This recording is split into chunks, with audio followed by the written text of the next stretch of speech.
Back 4 Blood is like the Wendy's of video games. It's decent and sometimes it absolutely schmacks, but there's no way you're putting it down more than 2 times a week without completely shitting yourself. I really enjoy Back 4 Blood as a zombie game. A couple months before the game came out, I made a video after playing the beta suggesting that it's not worth $60. And let me tell you, to this day, it is still not worth $60. But on the Game Pass, you can get the game for literally $1. And Back 4 Blood is definitely worth $1. So the real question is, a month later after Back 4 Blood's release, where is the game now? What's going on, ladies and gentlemen of the internet? I'm Treylo. Welcome back to a brand new video, guys. I got my hands on Back 4 Blood around 2 weeks ago, and ever since I've been kind of playing it on the side, and I've gotten pretty far in the campaign, so I think it's about time I put my final thoughts out to you guys a month later. Back 4 Blood does justice to the zombie shooter genre. It's hectic, fun to play with friends, and has naturally engaging combat. The game launched with 32 maps at the start, and even though it has started to kind of get repetitive after a couple weeks of playing, I still find myself enjoying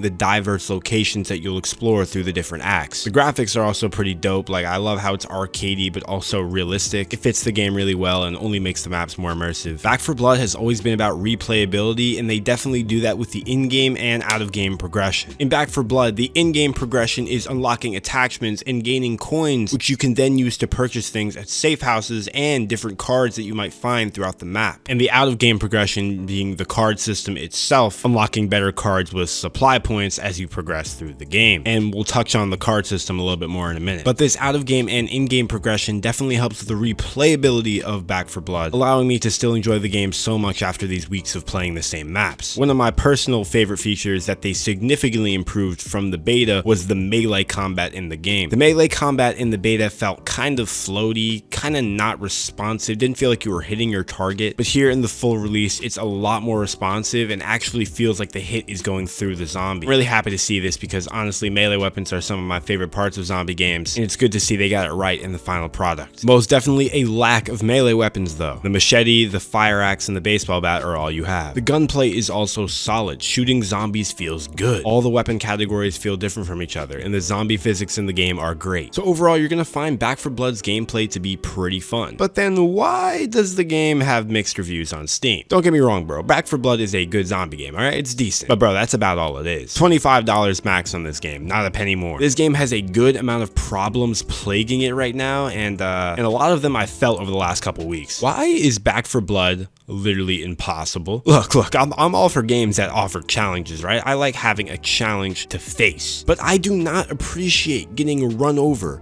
shat on, and then bitch stomped. Back 4 Blood has a problem, okay? There are 3 game modes. You can either play Recruit, Veteran, or Nightmare mode, but the thing about it, only one of these modes is really viable to play. Recruit is the only game mode you can play because it's, you know, it's pretty easy. You're gonna be able to get through it most of the time, but once you start getting good at the game and get the hang of it, you're gonna be able to get through it almost every time. But don't try to go to Veteran difficulty because you're going to get shit on. Nightmare and Veteran mode have a problem right now. The game director for Back 4 Blood, which is kind of like the AI that sends, you know, swarms of zombies at you, determines, you know, if hordes will spawn or not. In these 2 modes, it goes completely apeshit. It will spawn tons of special infected directly in front of you. It will spawn all types of things that you can't reasonably handle. The thing is, it doesn't always do this. Sometimes it won't spawn that much, other times it will, and really it's just RNG. In fact, it's too much RNG for it to be fun to go through. They need to make the difficulties more balanced and leveled so that it's reasonable for us to actually play these game modes without worrying of just getting shit on every time. The only way to truly get through these missions was by using the most meta decks available, the best cards in the game. But the developers took it upon themselves to actually nerf the better cards in the game, making it even more difficult to get through these missions. They really stabbed themselves in the foot here. Other than that, the card system has been holding up. I've been enjoying making different decks and swapping things out depending on the mission I'm dealing with. For some reason, I do wish it was a little bit more in-depth. I'm not really sure what they'd add to it, but I guess it's okay. I do hope to see a lot more cards added in the future though. There still just aren't enough special infected in the game. I'm tired of seeing the same 4 specials every game thousands of times. I'd say the top priorities are adding new specials and fixing the difficulties. Dude, high key, the movement's kind of janky in this game. It's floaty, and the weapons, you know, they feel good, they feel solid, but you know, the animations are all kind of stiff. I just wish the guns had a little bit more sway, maybe when you were kind of walking around with them, and maybe that would make the movement just feel better overall. I don't know, but I feel like that needs an overhaul. Swarm mode is okay, but I haven't really found myself playing it that much. It seems to be pretty disappointing as the matches go by pretty quickly. Not really a big fan of that. Wasted development time, if you ask me. I mean, the story is pretty bad. I mean, there's not really like an actual story. It's just kind of like,